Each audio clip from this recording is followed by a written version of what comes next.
For the players.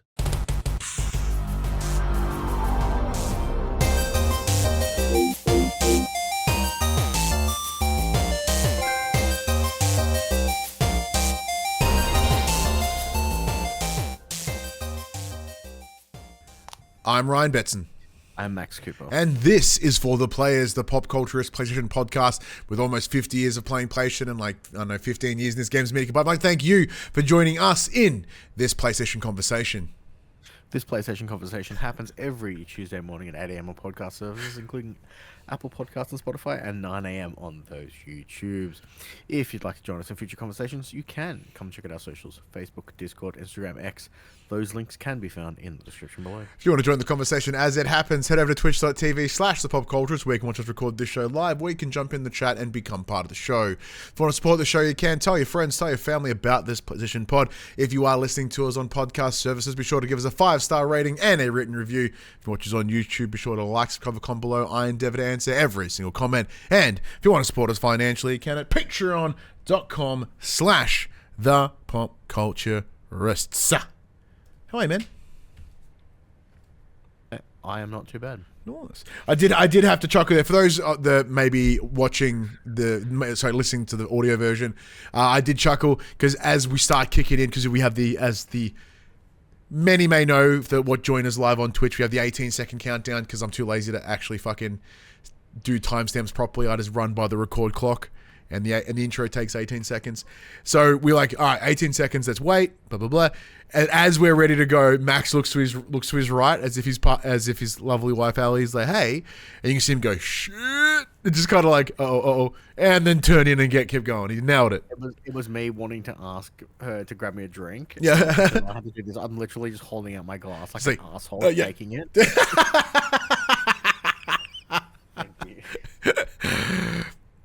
Or at least you got to be able to get the thank you manners. That was lovely. She's busy baking away for her work fundraising nonsense tomorrow. Oh, I've never done them. In every workplace I've ever been in, I have never done any of that shit. You've never baked goods. You've just been the baked good. No, that came way later. But like in recent years, absolutely, I am that baked good. But prior to that, no. It's just I don't know. Those corporate workplace nonsense thingies, this is not for me. It's just not for me.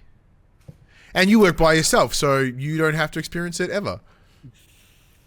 There's currently a book swap at my work. Oh, yeah? There's fucking books everywhere, all over the main, like, big table in the atrium. Have you had to sift through? Because you're a book man. There's no like, raunchy book porn. Oh, is that what you're hoping for? Yeah, that's what's some nice. Because like I did just say a moment ago, like, oh, you're a big fan of books, and you followed up with there was no raunchy books, so fuck this noise. Like absolute smut. Because recently I've been watching Big Mouth. Because it's a fucking incredible show. There's an episode where like all the women in that world are in love with this one book. And it's the way they sort of explain the girls can be horny too.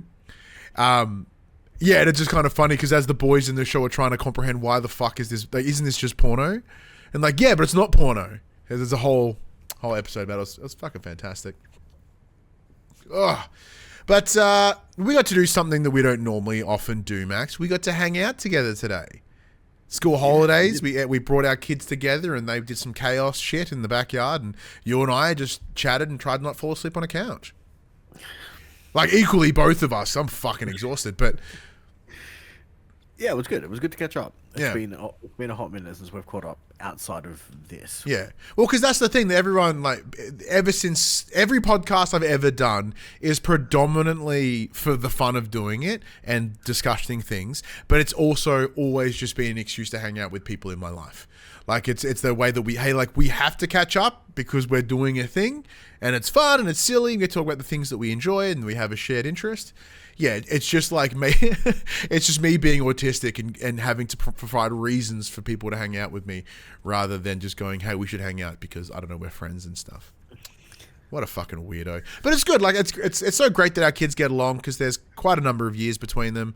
There's like Hadley and James, there's like 2 years difference, 3 years difference. Yep. But even like for me, watching James with your youngest, with Ollie, who's just turned 2. Like, just seeing him, he's such a good kid with little dudes. And then there's Hadley, who I'm pretty sure I just saw him kick Ollie when he was down on the trampoline at some point. Yeah, she gets as good as she gets. Yeah. Oh, I noticed that too, because they were doing this running around like pushing thing as you know, for those playing at home, and it was kind of like he was like Ollie was lightly pushing James, and he was fucking heaving Hadley. Yeah. Yeah. A bit of a jerk to his sister. But outside of that, man, what's been going on? How's the things? Yeah, things are alright. Mum's gone, so she's in any case, for the better part of like almost a whole month she was down for. And that was spread between you and your sister, though. So it's Yeah. I think for the first time ever, she predominantly spent a lot more time with my sister this time around. Yeah, because the reason I'm clarifying that for myself, because I was like, it's not been a month, but then forgetting she spent a lot of time with your sister. Yeah, so she did a week with my sister, then did 4 days with me, then went back to my sister for a week, and then did another 5 days, 6 days with me. So probably 3-ish weeks. Yeah, almost 4 weeks. So she left Saturday evening, and then. So I was going to say, and it's sad because it means your gaming time is staggeringly reduced. However, you've done some good gaming shit this week. So yeah, I mean, in saying that, I really didn't play much while she was down. Like, I know, because I don't get to see her that often. I tend to like. Because we always joke like, "Oh, Natty Casey, I can play games," and then you end up just hanging out with your mum, which is what you should be doing. I ended up doing a lot of assignments that were that was too. assignment week at for my course as well. So I ended up doing a lot of nonsense. But yeah, no, it's been good. I'm glad to have my bed back because when Mum's here, I give up my bedroom for her, so that way she has her own space. But ensuite and all that jazz. So I've been sleeping on the pull-out couch for. Yeah, and then Ali's with Hadley. And then Ali bugs him with our daughter, because she's got a nice double bed. So I've been sleeping on the couch for a while, and I'm too old to sleep on a couch. Yeah. But yeah, I think our bodies are most definitely at not couch age. Says the guy who's passed out on the couch many evenings as of late. Just because it's like, I don't want to go to bed. Not because I don't want to go to bed. It's just like, I don't want to sit and ruminate in my own fucking brain. Someone's going to go until I pass out. So it's been one of those, like, you know, I sleep 3 hours a night on a couch. Yeah, so you're fucked. So it was nice. It's nice to be back in my own room, back in my own bed. But other than that, not much has been happening, really. Just you know, same old. Going through the motions. School holidays have started. I'm, like, mentally preparing myself for 2 weeks of children with no break. It's a lot of children. It was a lot of children. It's been 1 day and I miss school already. Yeah, I get it. I could sense the energy in your house. I mean, I don't miss the hecticness of the mornings of juggling, trying to get Ollie dressed to leave the house on time, and Hadley's pretty good. She gets herself dressed. Don't have to worry about her. But Ollie can just be such a pain in the ass in the morning sometimes. It's like, fine. We're going in your pajamas. I don't give a shit. Yeah. Whatever. Fucking kids. So yeah. What about yourself? Have you been? Look, I've been pretty well. Look, the first thing I want to talk about, we talked about it in the middle of the pre-show thing here on the YouTubes, and the Twitches, I should say. This week I finally got to do something really cool. Look, Grant, I say that like I don't get to do cool shit all the fucking time, but for those that have been following for many, many years, know that I have, you know, been quite deep in the wrestling world for some time, in various forms. You know, started as a fan, then started going to local shows. Then I became sound guy, and then I became comms guy. And I'm still comms guy. Then I became a ring announcer. I did that. I haven't really done that in a little while because of, you know, busyness. This week, crossed a different line into the wrestle world, and I am now talent. I am part of the creative of the show. I am Commissioner Ryan Betson for the Malice Wrestling Federation out of the east of Melbourne. We had their second show over the weekend, Eclipse in Pakenham, where Commissioner Betson got to debut, walk out, give a bunch of shit to a person, and set up some stuff for the next show. It was really, really fun. Something that it's interesting, like as much as I love wrestling and I love working in the space, it's something that I had never thought would be a place that I would go. Because like I know that I'm never going to be a wrestler, right? Similar to yourself, Max, you're like, I sit on a couch wrong, everything hurts. So like being blasted into a wrestling ring, no chance, not going to happen.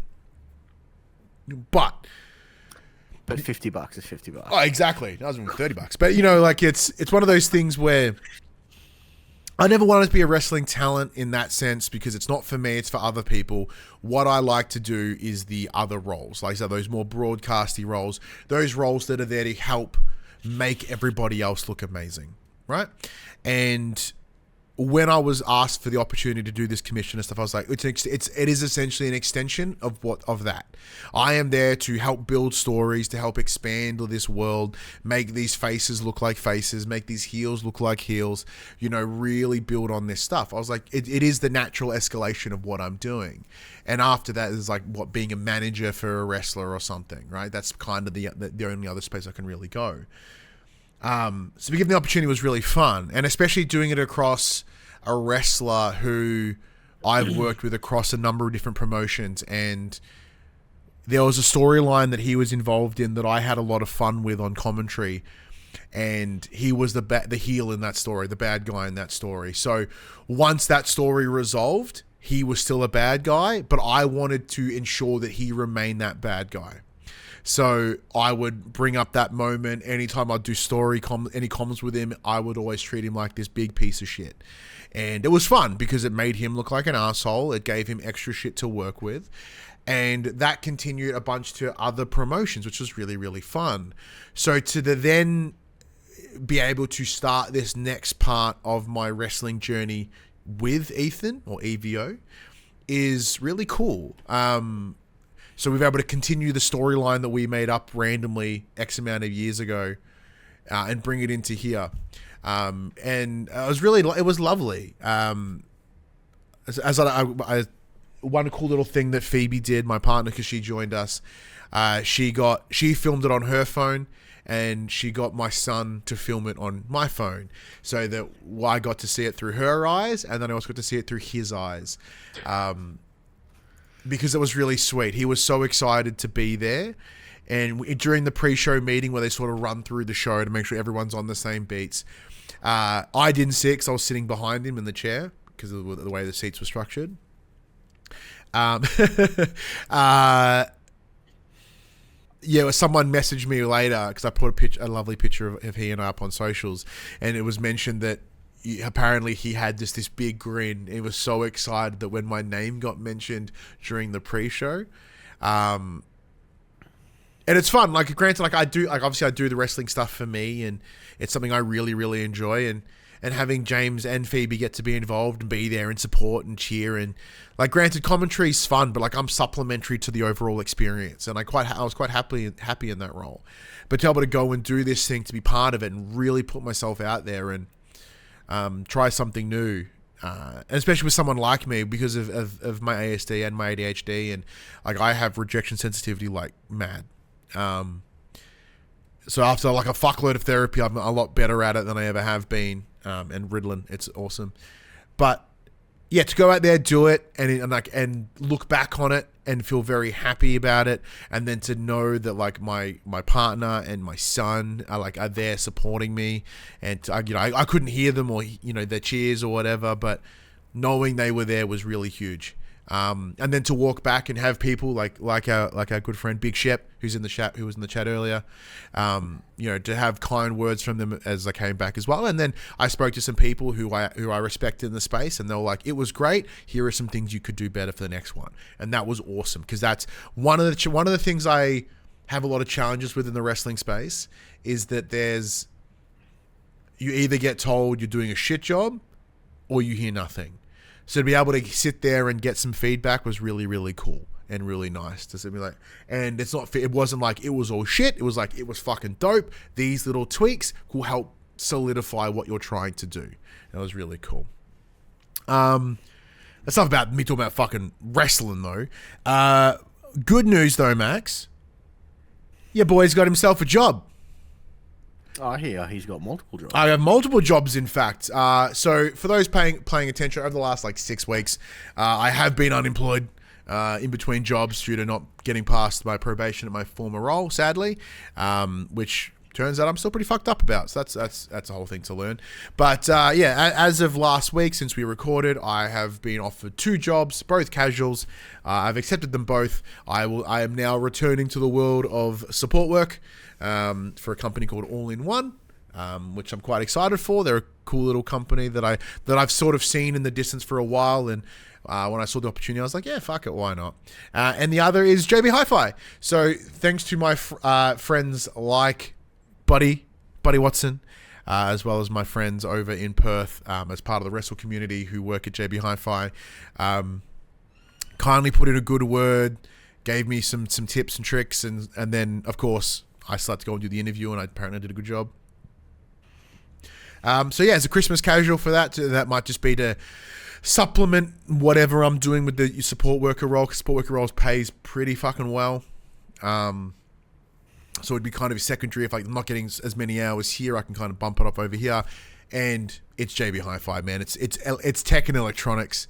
It's fucking easy. It's going to be so easy to talk about those things. And I granted, I've not worked in retail in a very long time, especially over Christmas. I might go insane, but it could be some fun and a good way to make some cash in the interim. So I've got my contracts came today for the support worker role. I've printed it out. I've read through it. I'll give it the old signature, and I'll be able to start as of Wednesday, pretty much. So get some shadow shifts, at least get some money before I head off to Perth in a couple of weeks to go do WWE things. Speaking of, there will be no podcast, whatever week that is. The 10th. So it'll be the 14th. 14th. There will be no episode on the week of the 14th, as Max will be at PAX. I will be in Perth, and I will have no access to any recording stuff or editing stuff. So you guys get a week off. Enjoy, I suppose. But yeah, that's pretty cool. But other than that, shit's been pretty chill. Shit's been fun. Life is life. Yeah, can't complain. Well, I can't complain. There's, being unemployed blows. It's very fucking depressing. But things are getting better. Things are getting better, Max. Everything's coming up bits. No, not quite, but everything is progressing positively, and I'm happy with that. I fucking like that. It's good shit. Everything coming up Betson adjacent. Everything is coming up sort of Betson. It's hinting at pro Betson, which I like. But anyway, when I've not been organising all that shit, I have, of course, been playing games. So let's talk about what we've been playing. This episode, look, I have titled it pretty intentionally clicky with the idea of, Borderlands 4. Because I know there's a bit of conversation on the internets right now about the old Borderlands 4. Max, you and I have been playing it. You've been playing it, dear God, a lot more than I have. But big thank you to the team over at 2K Australia, as well as Double Jump Communications. Let's go. Look, I've been playing it a little bit. According to my PlayStation 5 game block, I have put in a grand total of 28 hours. That seems less. But you've done a lot. You've done a lot. You've rolled credits. I have rolled credits. You've had a time. So I'm now in the end game, quote unquote. So similar to, I guess not quite similar. So in previous Borderlands titles, once you finish the game on normal mode, you will then replay the entire game again in Vault Hunter mode. And then once you finish that, you will play the game again in its entirety in true Vault Hunter mode, and that's generally the highest difficulty. Yeah. In Borderlands 2 and 3, they added extra tiers above that. I can't remember what they were called exactly. But there were tiers above that, and you had to do certain things to progress that. So similar to in that vein, in this game, once you finish it, you unlock true Vault Hunter ranks. I am now rank 1. Out of 5, isn't it? Yeah, out of 5 at the moment. So essentially what you do is you have to replay a story mission that is randomized. The mission itself will have modifications. So the one I had to play through were all enemies had regenerate health, and all enemies dropped black holes on death. What? Which was which was horrible. Hi, we can't die, and here's a black hole. Yeah, so everything, like all enemies, and you would just get sucked in. And then what? And then once it exploded, you'd all get flung out. Oh, okay, cool. But because it sucked in all the enemies were just shooting you, and you couldn't move because you were also getting sucked in. So I'm just getting absolutely destroyed. It was not fun. And once you finish that, you beat the boss. You go hand the bounty in, and it goes pop, and it pings you up a Vault Hunter rank. Yep. And then you have to do a certain amount to increase each rank. So I've only done 1 rank at the moment. I'm sitting on... I've reached the max level of level 50. And then once you hit level 50, you get specialization rank, so you can keep leveling up. I have 279 specialization ranks, so I'm technically level 320 something. Fuck. Okay, now it makes more sense. You're like 28 hours. That doesn't really seem that much for what you've told me. Like I'm level 500 and something. I'm like, Jesus, fuck. All right, yeah. Okay.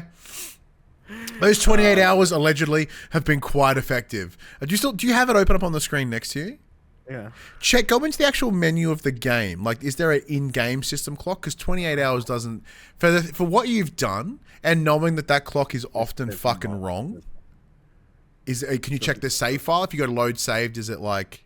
No. There is no load save, because it's all instance, isn't it? It just tells... I can load my character, but it's just...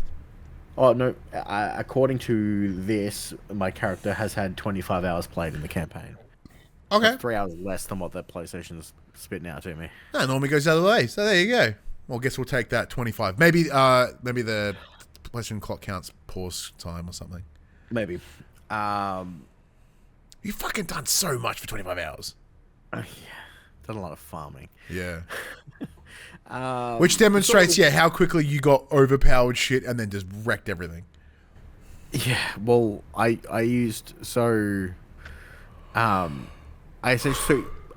ended the game. The enemies were level around 33. I was level 30-ish at game completion. The weapons I was using were still level 20. I sent you a clip of me one-shotting the final boss. That was hilarious. Yeah, the big bad, the old timekeeper. Like everything this game is built towards. Max. Pew! Dead. There is another phase after that, and I had to actually do that properly because it couldn't stand still long enough to be fucking orbital space lasered, but whatever. That was a fun fight. I really enjoyed the story. I won't go into it too much because it is super spoiler heavy. But around the midpoint of the game, you start seeing characters that you know if you played the previous titles. They kind of help you on your way through. Like in previous games, everyone kind of joins up together to defeat the big bad. That trope is still well and truly here in this game. But it does have a nice payoff in the end, which is cool. As far as Borderlands games go, it's more of the same. If what you like about Border games is just the near on endless possibility of loot, build crafting that perfect build. I spent 3 hours today farming a throwing knife grenade just for the perfect roll. So essentially my build is throwing knife. Throwing knife guarantees all damage is a critical damage for the next 5 seconds. I shoot them once and then walk away. Because on crits, my character inflicts bleed. And then because the game's broken beyond compare, the bleed procs itself because it does critical damage during the 5 seconds that the knife is still in the enemy, and it just infinitely stacks damage.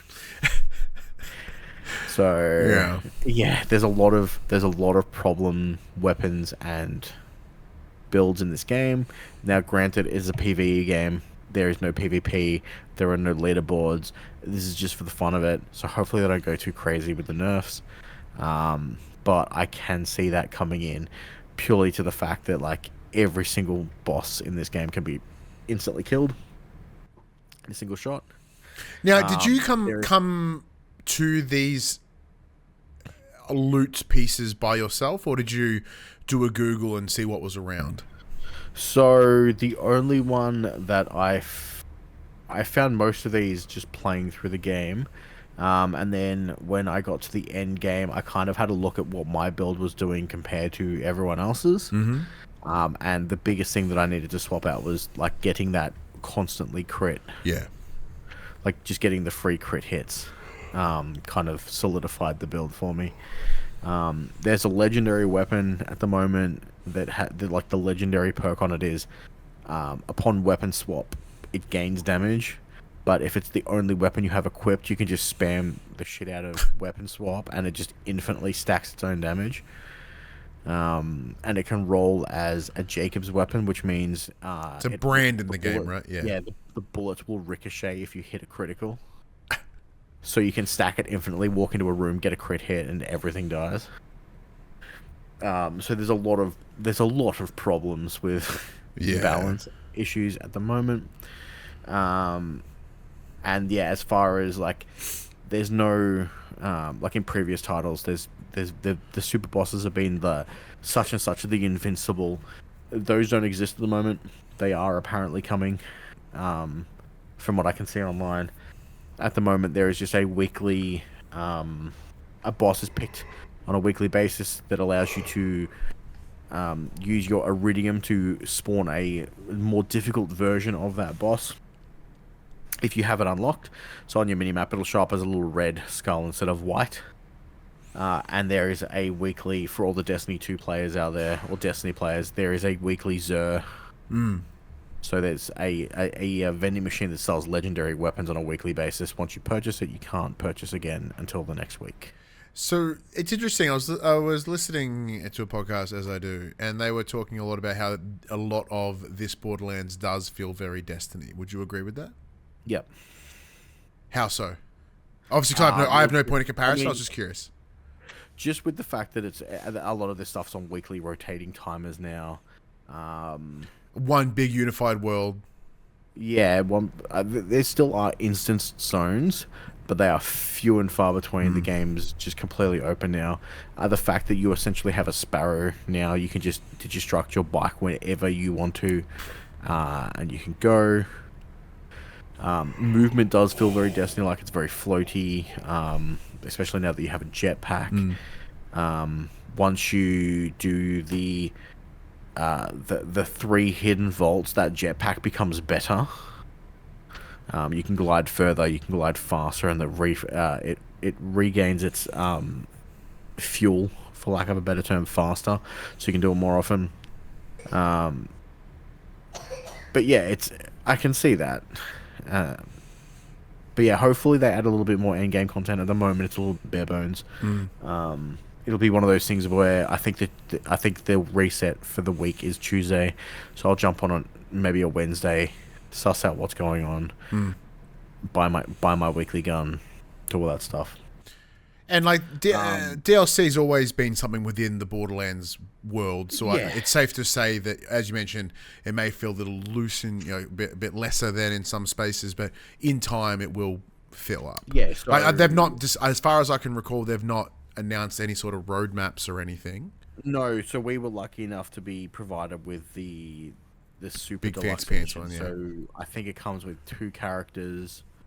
Usually there's 2 character DLCs and 4 campaign style DLCs. Yeah, but there's been no roadmap like they're coming these dates at these times. None of that yet. So no, not at all. The only other thing that I want to bring up that I think is great is once you finish the game, if you want to start a new character and play the other characters, it allows you to skip the campaign and automatically level up to level 30. So you can start doing that end game content straight away. Nice. Which is cool. You don't have to like dick around and do the whole shebang again, which is nice. Yeah. No, it's good. So like, so you enjoy it? You recommend it? Yeah, it's great. My only complaint is It is horrendously optimized. If you play it for more than an hour, if you play it for more than an hour, quit the game, reboot it. Yeah. So from what has essentially been understood and even almost directly implied by old Randy Pitchford, there does seem to be a memory leak. Which means essentially there's a problem in the optimization of the game where it will continue to just pull RAM for no reason, and to get to a point where the console goes, I can't run this. I've crashed my console 3 separate times by having too much loot on the screen up from like boss farming. Like you really have to clear that loot out every run. Normally I just kill the boss, go back, respawn, come back in, kill the boss, go out. I can't do that. Apparently it's worse on Pro as well. Yeah. Which is insane because it should be fucking running better on Pro, but I don't know. So, it's good times. It's cool. It's interesting because we were discussing this today, actually. So, you and I have very different relationships with Borderlands. And I'm someone that I think I love Borderlands in theory. Right, in premise, the idea of the game always catches my attention. I like the art design, like the psychos look really cool. The idea of the Vault Hunters, everyone coming together, a big loot and shoot and chaos mess. I even enjoyed the old charm and energy of the old games. But when I get into them, very quickly do I go, oh, this might not be it, eh? And I think that's because for me, the way I play is I love a good narrative. I love that, like, not entirely linear, but I love that it pushes you forward in like, hey, this is the game that we want you to experience, right? And there are games that are different to that I enjoy, that are open world, which that the other. Like, obviously all my simulation games don't have that. They're just gameplay driven games. But for whatever reason, Borderlands, like that whole loot system is really cool in principle until I have 14 guns in my inventory and they're all slightly different, and I go it's the same as MMOs, right? Like, I fucking love playing Elder Scrolls Online, but I am positive my build is asshole because I refuse to like suss all the intricacies, all the ifs and therefores or buts, and just because I can't process it. I was going, fuck, I don't know what any of that means. So my experience of Borderlands is different. Like, and because I'm not a common multiplayer person at the best of times. Once again, I like multiplayer in principle, in theory, but in delivery, it's not quite the way I wanted. That's not to dismiss the game anyway, because, as I said, like, I've enjoyed what I've played it for, and I do certainly intend to keep going with it. Mostly because the art style doesn't make me want to punch myself in the face this time around, because they've made it at such a high detail and the lighting is really nice, and it feels like a world and it looks like a real world, but just with this skin on it rather than whatever. It was fine for what it was back in the day, but there was nature of those old consoles. It looks so good now. But yeah, it's what I've been thinking about this, Max. I don't know whether and you've discussed it recently as well when we're talking about the idea of like online FPSs or competitive FPSs, and you're like, I think I'm done in that space because I don't have it anymore. And I've been thinking about a lot recently about, even because knowing, we're over 400 episodes of this show, working near 10 years in the game space. I've played a fuckload of games in that time. And I'm like, well, my tastes have so drastically changed in the last 10 years. A lot of them, it's still very the same and still very like one thread or a couple threads. But like, there are moments where I'm like, I'm pretty confident that franchise is probably not going to be something I'll ever check out. As much as I'd love to. Like, Gears of War is absolutely on that list. Halo is on that list. What else? Things like Castlevania, or, things that, like, these are the staples that everyone should fucking play. I'm like, I don't think I'll ever go back. I don't think I'll ever do it. So for me, it's not that it was. So I'll give you an example too. So it's not that I don't have it anymore. It's that I no longer play games for the competition. That's what I mean. Yeah. I play games to relax. Yeah. So this week saw a new season of Rocket League. So for the longest time, I have been stuck in like middle of Champ Division. Yeah. Which is like the second, third highest rank you can be. I think it goes champ, grand champ, and then like pro essentially. And I don't want to have to try so hard anymore when I play. Yeah. So new season starts, you have to play your 10 placement games. Now, I apologize for my teammates, but I tanked those 10 games. I deliberately I tanked them so hard, and I got put one rank lower. I got ranked in Diamond. And then I played some games, and because I got ranked in Diamond and I'm a champion level player, I won those games and I got put back in champion. Now I cracked the shit. So I've been playing Rocket League on the PopC account because I'm in like platinum for that. Yeah, because it's much lower ranking over that side. Yeah. Because it's interesting because like, yeah, as I said, like, you know, it's well known that my love of simulator games, right? And that's just become a thing because it's relaxing. It's a way for me to fucking chill out in my brain and like, yeah, knowing that there are all these intricate like super. Like even Assassin's Creed, right? Like I've wanted to try to enjoy Assassin's Creed so many times. And I have, and like I really enjoyed, was it Odyssey? I liked Odyssey. No, Valhalla. I fucking loved Valhalla. But then it got to a point where I'm like, all this RPG-ness is just like, it's too much. And like even like Soulsborns, I'm like, I would love to be able to get them and understand them, why people love them, but I don't think I can. I don't think it's built for me. And this sucks. But saying that though, there is a game that has come out in this last week that is built perfectly for me. And that's fucking Skate. So we talked about this before when we did our awesome little early preview hands-on. But Skate has finally arrived. It arrived Friday of last week. Had a little bit of time with it before we recorded the show. And then I've just spent pretty much the whole fucking rest of my week playing it. And Mute in the chat goes, I thought you liked Shadows. I didn't really play Shadows. Max did. And you enjoyed it. Yeah. So yeah, I've been playing a fuckload of Skate. So it is free to play. There are various levels, like different levels of, you know, there's a middle tier and like a founders pack, a big fancy one. So big thank you to the team over at EA for sending me through a code for the founders pack. Sorry, Max. So been playing a fuckload of that. I've just been really just go in and I've been playing exactly how I wanted to.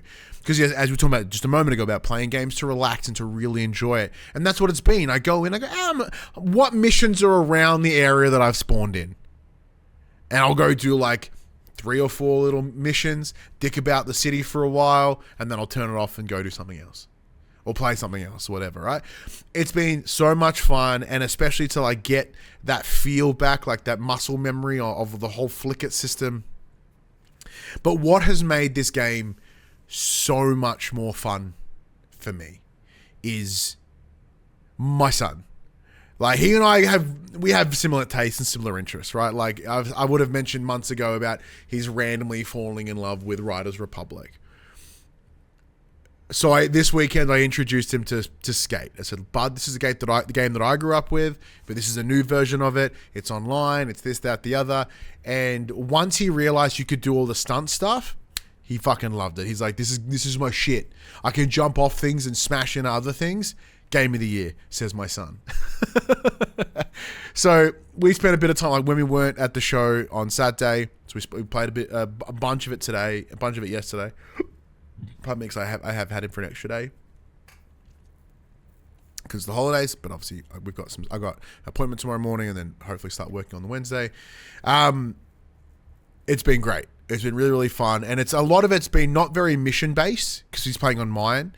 It's just more of let's find a spot and let's just do a bunch of dumb shit and see what we can do. Like, let's climb this building and see what's up on this building and then proceed to do a series of tricks or find like the one that we spent a long time trying to find a roof that we could launch off of and essentially float our way into the water just because we wanted to see how far we could go. Somehow, James realized that if you jump off a building and you free fall, as you hit the ground, if you then press circle and go into a slide, you can counteract the fall and you don't stack it and you can just keep going. Same goes if you're falling, you tumble at the last second, you can roll into it and come out of the fall okay. So no stack, no slowdown. Now granted, it can kind of break your combo potentially, but you're not going to like stack it and lose it completely. Once he worked that out, he was like, the fucking game's on. On top of that, like, so once I dropped him back at his mum's this evening, the first thing we did was download Skate because he wanted to play it from home.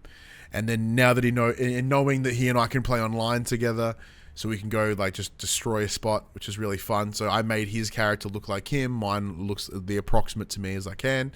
And so when we go skate around San Vansterdam together, we'll be able to like have a bunch of fun. I even got like, even after I dropped him off, I got 2 separate video calls to him just showing me cool spots he's found or this new board that he's got, and he's all super excited. Now, whether it's because he's genuinely enjoying the game, which he has to put this level of attention to it, or he's just doing it because he knows I love it and it's a good bonding thing for us. It's probably a mix of both. There's been a lot of discourse online about Skate as it's kind of not what it used to be. It's a bastardized version of the old Skate. I'm curious to see what your thoughts on that Max, shortly too. But with the nature of what this game is compared to what it was, I think it's exactly what it set out to be. It's exactly what it said it was going to be.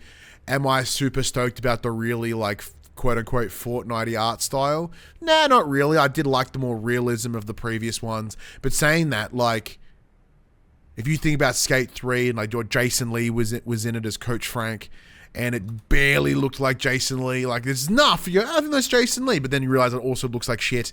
So it's okay. Like this Fortnite-y things is fine. It does kind of make it difficult to go with my old theory that Tony Hawk was always the Forza Horizon of skateboarding games, with Forza Motorsport being Skate. However, I don't think that's the case anymore.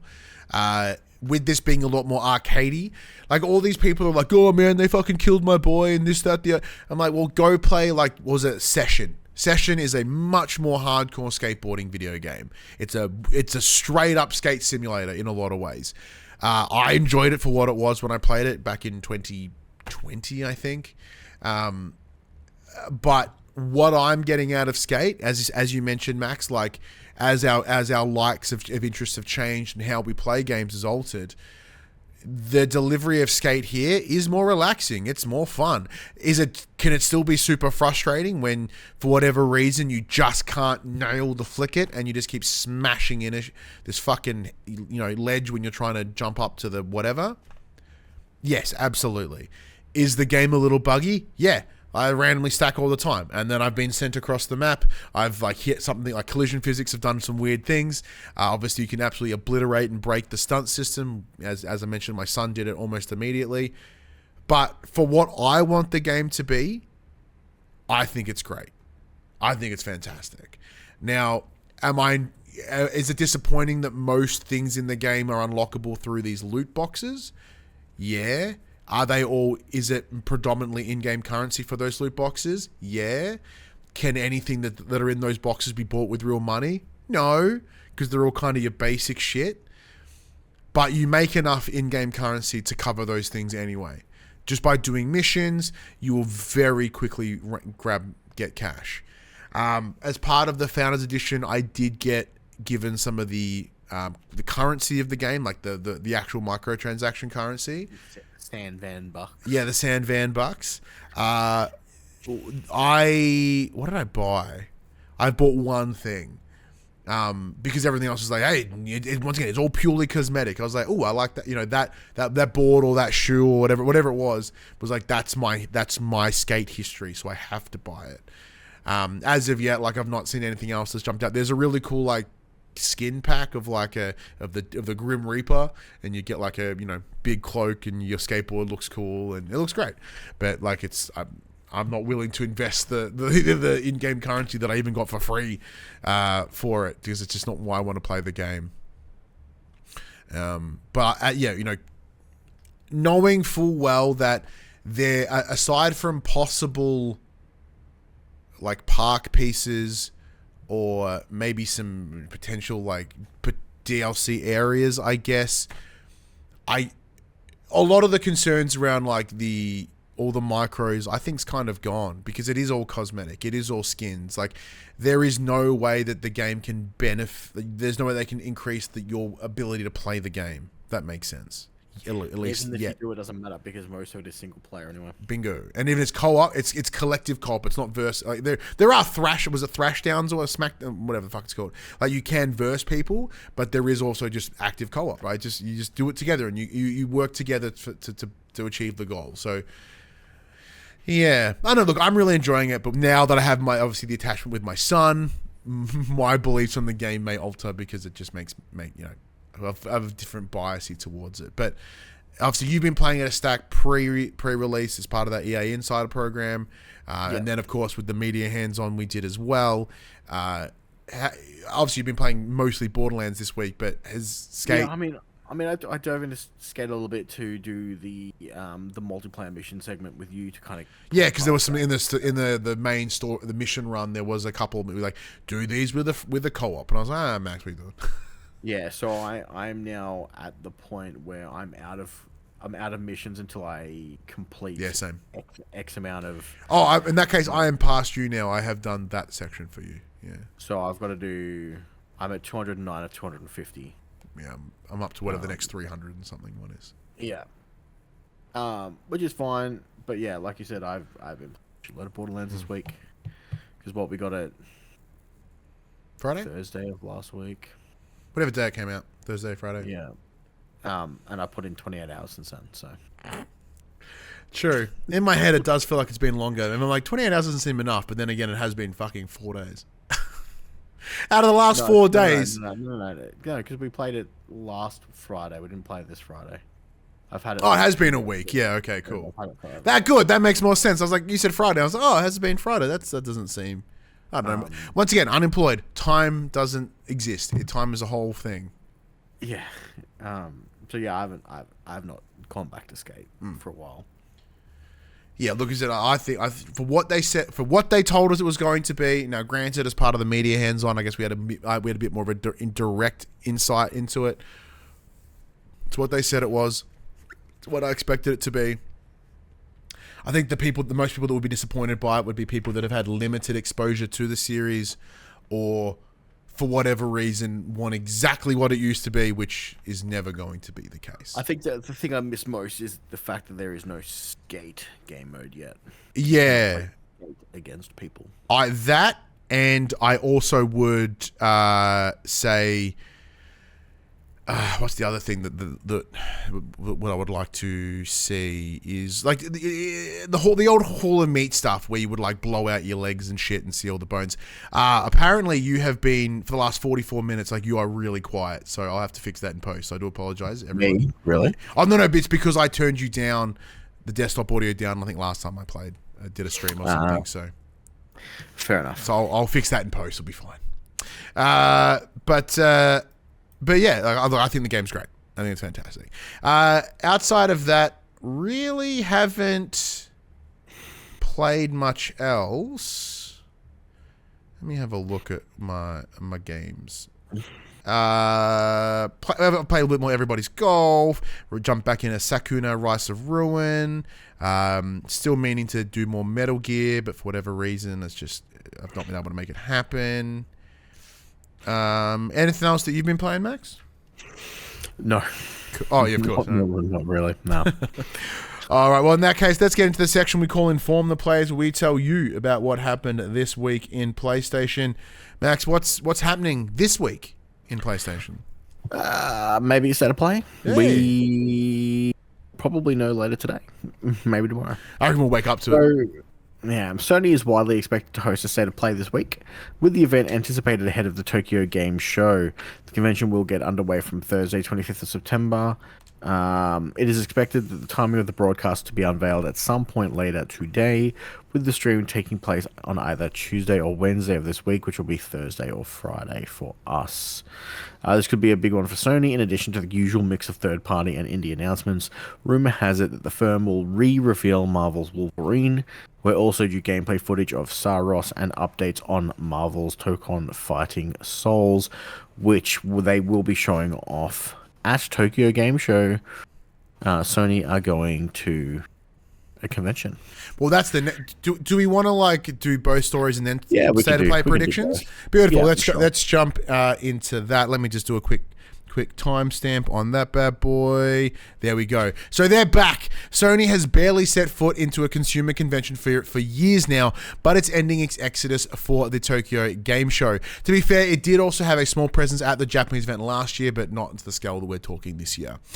The show, which is set to go underway as of the 25th of September at Makuhari Messe in Chiba? How do you pronounce that, Max? I think that's right. I think Sweet. you nailed it. We'll see PlayStation bring with it a slew of PlayStation titles, including the following: Battlefield 6, Digimon Story Time Stranger, which I think there's a demo out for that at the moment, Dragon Quest 1 and 2 HD 2D Remake, Fishbowl, whatever the fuck that is, Ghost of Yotei, Lumina's Arise, Marvel Tokon Fighting Souls, Meteora, not the Linkin Park album, Meteora, a challenge to time and space, Neo 3, Onimusha, Way of the Sword, Phantom Blade 0, Resident Evil Requiem, Sonic Racing Crossworlds, and the 7 Deadly Sins Origins. Of note, though, the Marvel Tokon Fighting Souls demo will be an updated version with both Ghost Rider and Spider-Man playable. There will also be new stages on display at the event for the first time. Sony will also be running a stage show live from its booth throughout the weekend, and you'll be able to watch a demonstration of a variety of titles, including Resident Evil Requiem, as well as Onimusha Way of the Sword. Max, so now that is underway, let's break this down. What would be these state of play predictions, knowing that is what's on display, knowing where we are at, and so on? How do you see all this coming together? Are they two linked or are they independent? Nah, surely they'll be linked to a degree. It makes me less likely to feel that. Well, it depends. If it's after the major showcase for TGS, then we may see Final Fantasy IX. If it is before TGS's main showcase, we will not see Final Fantasy IX. No. I feel like if Final Fantasy IX is getting announced, Square Enix is going to blow their load at Tokyo Game Show. Yeah, well, once again, they're in Japan. It makes sense for them to big fuck off thing. I think if that's what they're showing at TGS, that's probably what we're going to see a lot of. We'll see some more Battlefield 6. We'll see the updated Marvel Tokon. We may see a bit more Neo. Onimusha will get another look in. Resident Evil may have a new trailer to drop. They'll ramble for a bit. Maybe we'll get another look at this fight stick that they're apparently doing. Yeah. Yeah, so I look at this, and once again, knowing full well that this is all possibly bullshit too. It depends on, as we know, this distinction between a state of play and a showcase, right? State of play tends to be little drip feeds. Now, granted, previously showcases have happened around October, November, and they have been independent to any event. So it is more likely that this would be a state of play, almost like you'd almost consider it their TGS state of play. From where I sit, I don't think think we see Intergalactic. We might see Saros, as you mentioned, but I doubt it. I think the major first-party title here, as you mentioned, will be Marvel's Wolverine. I remember it was reported this week that apparently that is still happening, as well as the Venom DLC for Spider-Man, or that standalone Venom title, I should say, very similar to Miles Morales, which we assumed was scrapped post the big Insomniac leak. Apparently that's still in the plans. The big, massive fuck-off potential thing could be another GTA 6 trailer, on the presumption there isn't a showcase in the next couple months. Like if this is their last presentation for the year, would make sense. It is 6 months away, almost to the day. Like that's a good time to not that GTA 6 ever needs reintroduction into the hype cycle, but even if it's like, hey, we're showing you what GTA Online could be. It's not coming at launch, but here's a taster. Yeah. Like, but then again, once again, if on the presumption there's no showcase later, that would be something I would consider seeing. Outside of that, like what else is coming out in the near future? Yeah, Battlefield 6 makes sense. Marvel Tokon makes sense, especially off the closed beta. And obviously they've got Marvel contractual obligations. I don't want them to do Onimusha again because I'm sick of fucking seeing it. I don't know. It's once again, it's too hard. Like, I say it's too hard in terms of almost anything is likely to show up that isn't a Microsoft or a Nintendo product. Well, there's still that rumored. Pardon me. That rumored God of War 2.5D. Yeah. You and I were discussing these alleged rumors around this God of War Egypt, which could possibly be this 2.5D title. Fair Games is definitely not showing up. It would need to if they want to do anything with it, because like we don't have a date for that. But my expectation is it would be next year. It'd be a rough decision to do it, but if they did, it would look cool. In the chat, Mute does put a GTA 4 port. I'd allow it. I would absolutely. I'm sorry. In my head, I'm trying to map it out, right? Like, obviously, GTA 6 is next year in March. GTA 4 is in hot demand. I don't think it would sell well post GTA 6. No, but right in time. So now is actually a really good time. Yeah. If they were to like, hey, it's coming out in the next month. As long as they don't beef it like the trilogy. Well, I would say that we would have already got a GTA 4 port had Grove Street Games not fucked it so hard. Because I think they would have then gone straight into a GTA 4 port. But I think about this often. Like, I do miss some games that are stuck on PS3. And it's a shame. Because I don't want to play it because it runs so painfully slow now.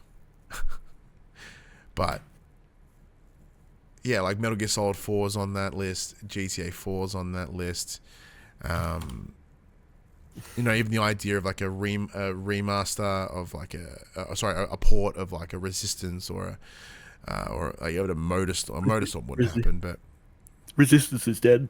Yeah, absolutely. But I mean, like even just the ability to play it, if it was as easy to move things from as it is to PS4 to PS5, from PS3 to PS4, they would have done it already. There's like, hey, we now have a working PS3 emulator. Yeah, good enough. That would be amazing, but I don't think that's happening anytime soon. But but yeah, it's as I said, it's a bit difficult to predict, especially with the state of the industry as it is at the moment, where like no one's going to go to an Xbox showcase if they can avoid it, because who the fuck would, unless it's on Game Pass. Yeah, it's interesting. But I don't know, let us know your thoughts. A Metal Gear Solid 2 collection. Coming off of coming off of GTA Metal Gear Solid Delta, and that 3 was part of the Volume 1 collection, and the presumption of Volume 2 would be possibly like Metal Gear Solid 4 would be on that list. Peace Walker definitely. Well, Acid. Apparently Konami are already asking which one they should remaster next. Oh, absolutely. And the correct answer is Sons of Liberty. Yeah. But then again, it could be, but one would need the most work. But they are also doing it in time or like in chronological order within the game. So it would actually probably be Peace Walker, really, which I'd be okay with, because a lot of Peace Walker influence is in 5, and what I've played of Peace Walker was really, really fun. But yeah, like that would make sense because said like if they were to release a Volume 2 with say Yeah, 4, Peace Walker, Acid. Is there another one? And it wouldn't be like because 5 and Ground Zeroes are playable on these current consoles. I don't see that happening. Unless it might be part of the bundle just because, but I don't think it wouldn't make sense. Yeah. So what is it? So the chronological order of main games and spin-offs for Metal Gear Solid are as follows: Metal Gear Solid 3, Metal Gear Solid Portable Ops. Oh, I forgot about Portable Ops. Yeah, that would be on this volume too for sure. Then it's Peace Walker. Yeah. Then it's Metal Gear Solid 5, Ground Zeroes. That's set in the 80s. 75. 70s. That's right. Yeah. And Phantom Pain was 84. Mm-hmm. Metal Gear's 95. Mm-hmm. Metal Gear 2 Solid Snake 1999. Oh. Metal Gear Solid 2005. Metal Gear Solid 2 2007 2009. Metal Gear Solid 4 2014. And then Metal Gear Rising coming in at 2018. Oh, Rising would they put Rising in the volume 2? Actually, I think they would, because if they can work out how to get Metal Gear Solid 4 off the PS3, I would be confident they'd get Rising. But the downside is, though, who published Rising? Not that it matters, because it's still and published then obviously by Konami. the non-canon, Then Metal Gear Survive, which was buttholes. Is like Metal Gear Snake's Revenge. Oh, these are the precursors to, yeah. Metal Gear Acid 2, Solid. Ooh. Solid Mobile, Solid Touch, Metal Gear Arcade, Yes, Social Ops. There's a Twin Snakes, Substance. Oh, Twin Snakes. Yeah, Twin Snakes was the redo for the GameCube of Metal Gear Solid 1, which is probably what they would build off of for the Metal Gear Solid remake, if they ever do it. Yeah. You know, well, we've got in a real weird loop there for fucking Metal Gear. So let's get into the next piece of news, Max. Okay, next piece of news. Never go full Nintendo. So Sony's lawsuit against Horizon ripoff Light of Motoram has taken a dramatic twist. Tencent has fired back by claiming the platform holder, quote, seeks an impermissible monopoly on genre conventions. The barbed response from the Chinese company, read by The Game Post, follows a lawsuit submitted by PlayStation on the 25th of July in which it described Tencent's upcoming game as, quote, shameless and a slavish clone. The Light of Murderer maker has now pushed back, arguing Horizon leverages, quote, time-honored tropes embraced by scores of other games released both before and after Horizon. It cites Enslaved, Odyssey of the West, The Legend of Zelda Breath of the Wild, Far Cry Primal, Far Cry New Dawn, Outer Wilds, Biomutant, and many more. It adds, quote, Sony seeks an impermissible monopoly on genre conventions. Tencent argues that PlayStation's lawsuit is not a genuine effort to protect its intellectual property, but instead an attempt to stifle creativity from other companies. Quote, Sony's effort is not aimed at fighting off piracy, plagiarism, or any genuine threat to intellectual property. It is an improper attempt to fence off a well-trodden corner of popular culture and declare that it's Sony's exclusive domain, end quote. Tencent also argues against Sony's claim that Horizon is, quote, like no fictional world created before or since, by citing comments made by Guerrilla Games prior to its release. Quote, in a behind-the-scenes documentary, the art director for Horizon Zero Dawn, Jean-Bart Van Beek, explained that the game's core conceit, an intrepid red-haired woman navigating the ruins of a shattered civilization overrun by robotic beasts, had already been executed by a different video game studio in the 2013's titled Enslaved, Odyssey to the West. Elsewhere, Tencent notes that Sony has sued the wrong entity responsible for Light of Murderum and wants the case to be thrown out as a consequence.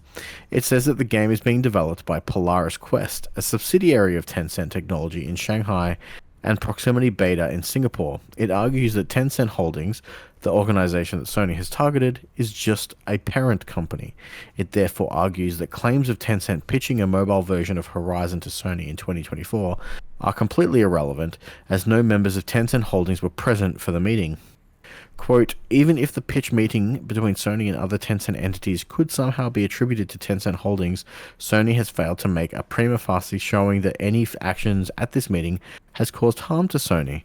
Nothing that occurred at the San Francisco meeting, i.e. a request to a license in the Horizon intellectual property, is alleged to be an act of copyright or trademark infringement, end quote. It concludes that Light of Motoram isn't even expected to release until 2027, and Sony's case is based on hypotheticals, as the look and style of the game could change. It is worth noting at this point that the developer has since scrubbed many of the game's original art assets from its Steam page, and has replaced them with images that don't resemble Horizon at all. Okay. Firstly, all the games they've listed came out, were all in active, they were all in developing in unison. Like, you can't steal shit that hasn't fucking released yet. Well, that's not true. They specifically cited Enslaved, Odyssey of the West, which came out in 2013. Yeah. The difference is Horizon didn't go, hey, let's just remake, let's just fucking go to them and make the exact same fucking game. Like, what the response here of Tencent is, they're like, they're going down the argument line of, oh, you can't have inspiration anymore. Is that what you're fucking saying? Like, no, dickhead. You fucking blatantly copied something. Inspiration and copying is very, very different. The idea of robotic dinosaurs hanging ass around an apocalyptic location isn't unique. Absolutely not. How they delivered it with the tribes and the art style, all those things make the game unique. What you guys were trying to make was not unique. You were making exactly the same thing. You tried to rename it, got caught, fucked it up. Oh, Tencent's not responsible. They're a subsidiary. Who fucking owns a subsidiary? You. That the parent company. That's how it works. You finance that subsidiary. You are the one that has the overall yes and or no. At any point, you could have and should have had oversight on this subsidiary to be like, that's a fucking breach of copyright law, dude. Don't do that. Fucking shut up, the lot of you. I am not a lawyer, clearly, and I'm absolutely probably missing very important points here in what was being summarized and delivered to me. But, whether it be here or other places that I've seen it, this just seems like fighting back because they have to and they have nothing. I say that in terms of like, I feel like they're reaching is what I'm getting at. What do you think, Max? Oh, look, it's in a world where patents are just full-heartedly taken into account for removing your competition. It is a very slippery slope of. But they're not. This is not patent law. I'm aware that this is not patent law, and at the same time, like, it's one of those things. Like, we don't know. To play devil's advocate here, we don't know what the game is about. We have no idea what the plot is. All we've seen is the screenshots that they've provided. I think one of them was like in a foresty area, there are robotic mechs that resemble creatures, and there is what appears to be natives killing those robots. Has it been done before? Yes, many times. It's one of those things, like, obviously Horizon is a very important IP to Sony, and it makes sense for them to go after this.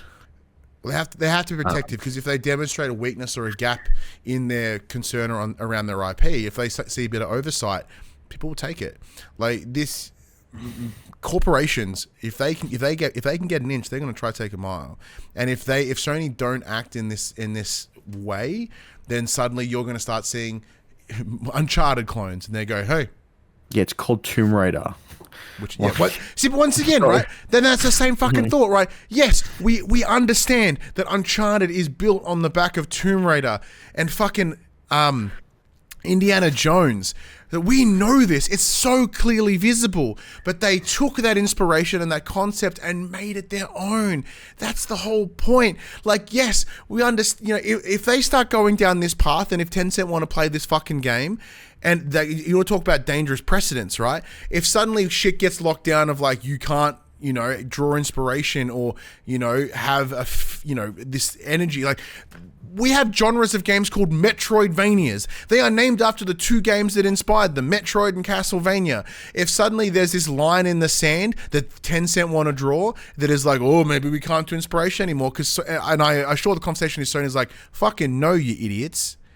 It's about copying this directly. Coming to us, and once again, from what we know, coming to Sony going, hey, can we make a Horizon game? We've already started building one. This is a proof of concept. Which, once again, this is the other damage, right? Because that in itself has been pre-established even within PlayStation, where there was that team that made, was it the Sly Cooper 4? Like, there was originally like a team that made their own fucking game, and then they got brought in to do it. Happened with Sonic Mania, right? They were making some Sonic fucking thing, then they got brought in to make Sonic Mania, right? There is precedent within the industry for people to make a game that is blatantly a fucking rip, and then being brought into that development team, right? It happens. Sony's the first to, well, not the first, but to really kind of go no, and then make all that other side public. Any other company should go no, and then they should can it, right? But these guys chose to commit to go through it. Now, I don't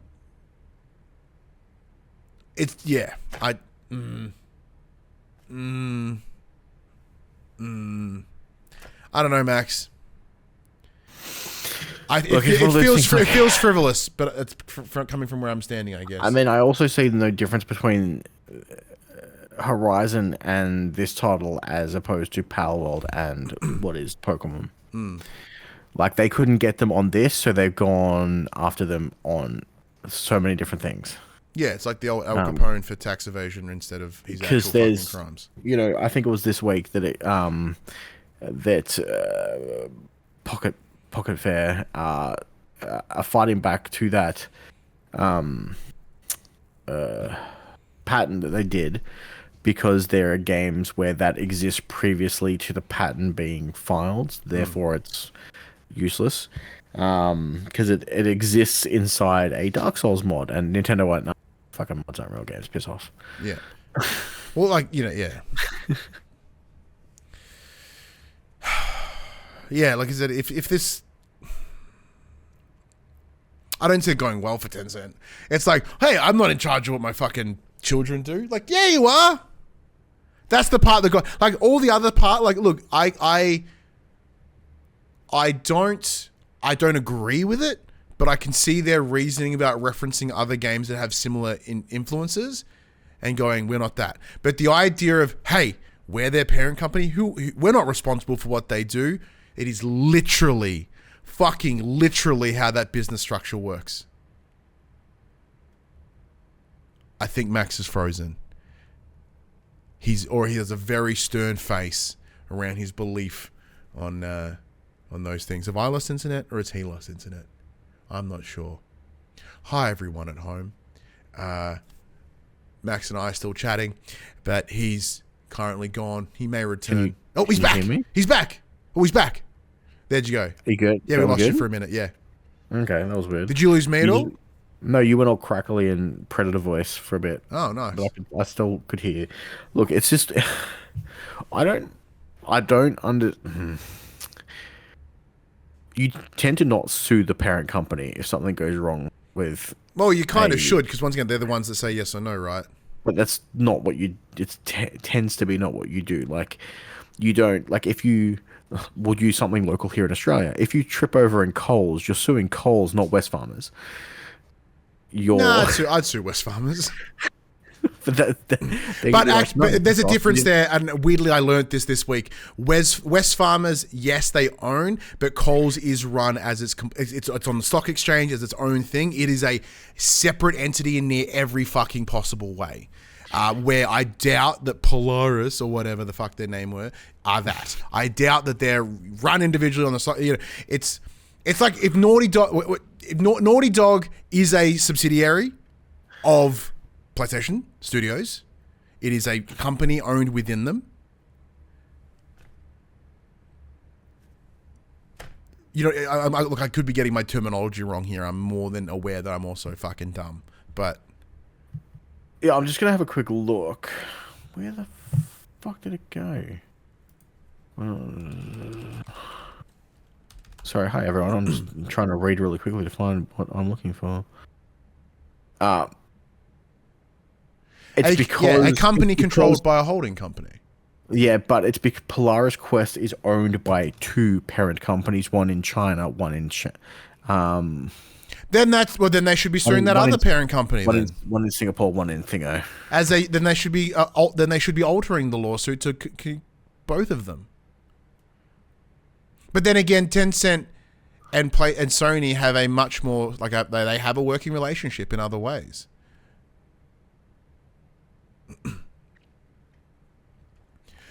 Here we go. A subsidiary company is a business entity that is owned or controlled by another larger company, known as the parent company or holding company. This control is typically established through the parent company owning more than 50% of the subsidiary shares, giving them a controlling interest and the power to influence or direct the subsidiary's operations. Therefore, they should know what that company is doing and how it's going. And what they are like here we go. Follow-up sentence. Despite being controlled, the subsidiary remains a separate legal entity from the parent company. So there may I'm standing my ground because I'm fuck them, but I am willing to alter my stance because of that one sentence that I have no way of further proving because I'm lazy.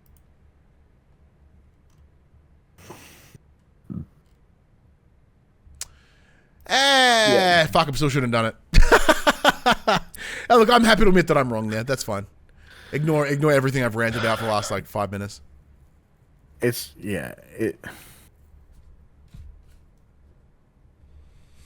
Now that you've done a quick Google search, Max, how was that? You stand differently? My stance isn't different, but I'm happy to retract my statement. Well, no, my stance is you should sue the people that are doing it, not the parent company.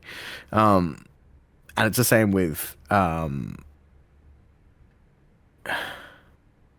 guess I can also see the argument of like, just because we came to you with an idea for a mobile game for Horizon and you said no, has nothing to do with what they're doing over there.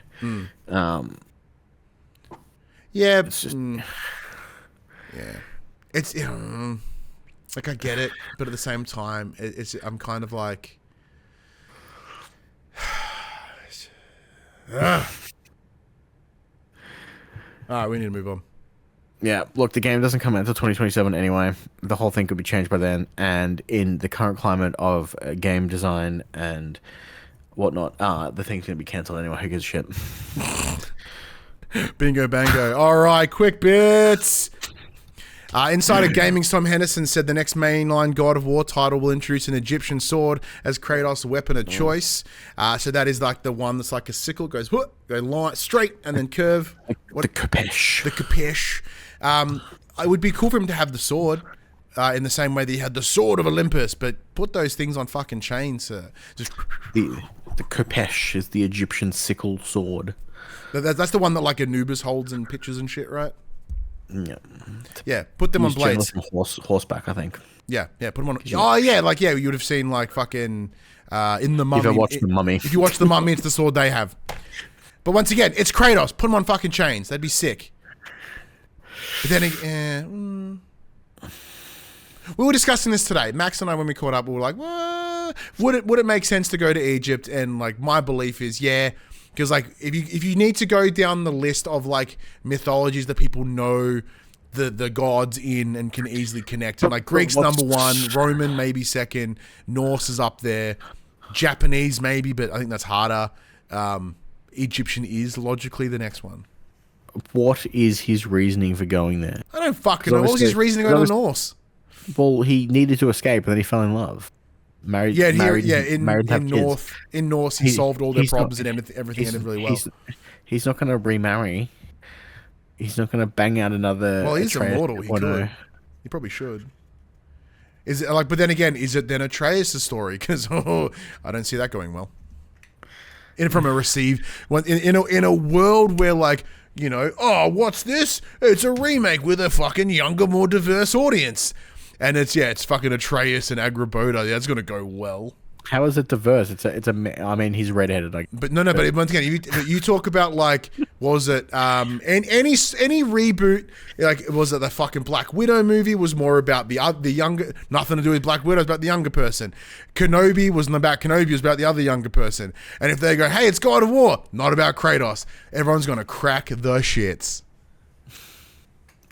It depends on how they title it. If it's blah blah blah, a God of War story, then it's fine. Shit. Yeah, I'd be okay with that. I'd be okay with that. That's a good way around. They can't call it like God of War. Atreus is right. Fuck you. Yeah, that would get me mad. That's true. Saying that though, I'd still play the fuck out of it. It's like all those John Wick spin-offs. It's like a John Wick adjacent shindig shenanigan. Oh yeah, it's like was like The Nun or Annabelle, like a Conjuring story, whatever the fuck. What was it called? It was called Ballerina, a John Wick from the world of God of War. Yeah. From the mythos of God of War, right? Yeah. Yeah, that'd be cool. Battlefield 6 will not feature console-only crossplay.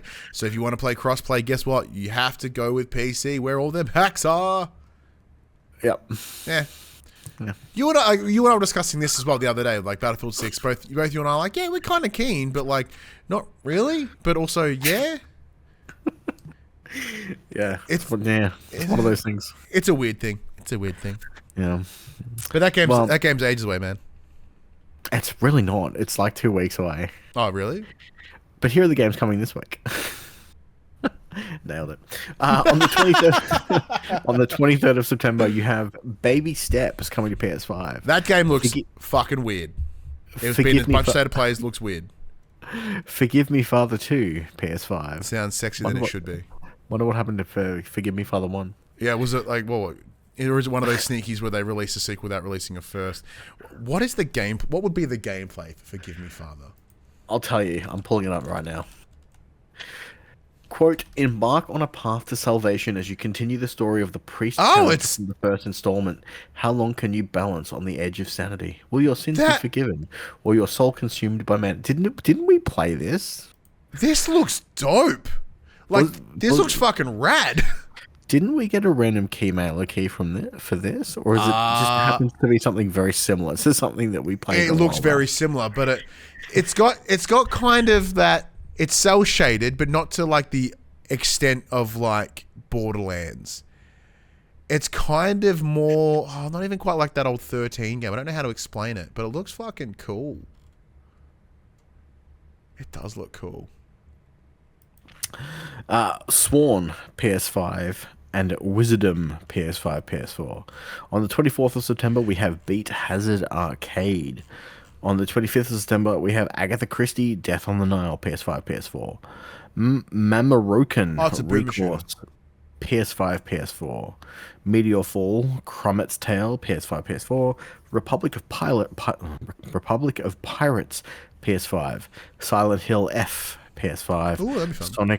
Sonic Racing Crossworlds, PS5, PS4. And on the 26th, we have Italia Resleriana, The Red Alchemist and the White Guardian, PS5, Cladan X3, PS5, PS4, EA Sports FC 26, PS5, PS4, Hotel Barcelona, PS5, NBA Bounce, PS5, PS4, and Pac-Man World 2 Repack, PS5. Oh, okay. Forgive Me Father looks fucking sick. So it's a boomer shooter. It's got that kind of 2D animation, so all the characters look 2D. The world is 3D, but everything's kind of in that like plate, very similar to say a Mouse PI for Hire. So it did come out in October of last year on PC. It looks fucking cool. I was joking, but it looks sick, and it's all like wrapped in eldritch horror and like a little Lovecraftian shit. Yeah, that's cool. That was kind of cool. Obviously, Silent Hill F is a doozy. Sonic Racing, my kid will be fucking keen for.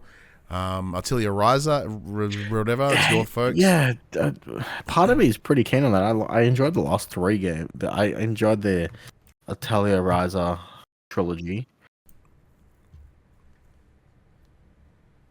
I do love a good weeb game. and this looks sufficiently weeby.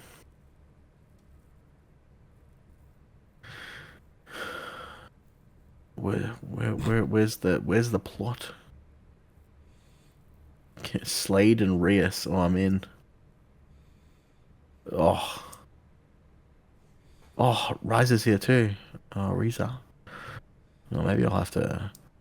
This game can be enjoyed entirely offline connection. Oh, that's what I like. Where's the story? Here we go. Two young adults return to their lost hometown in search of truth and to bring back what they hold dear.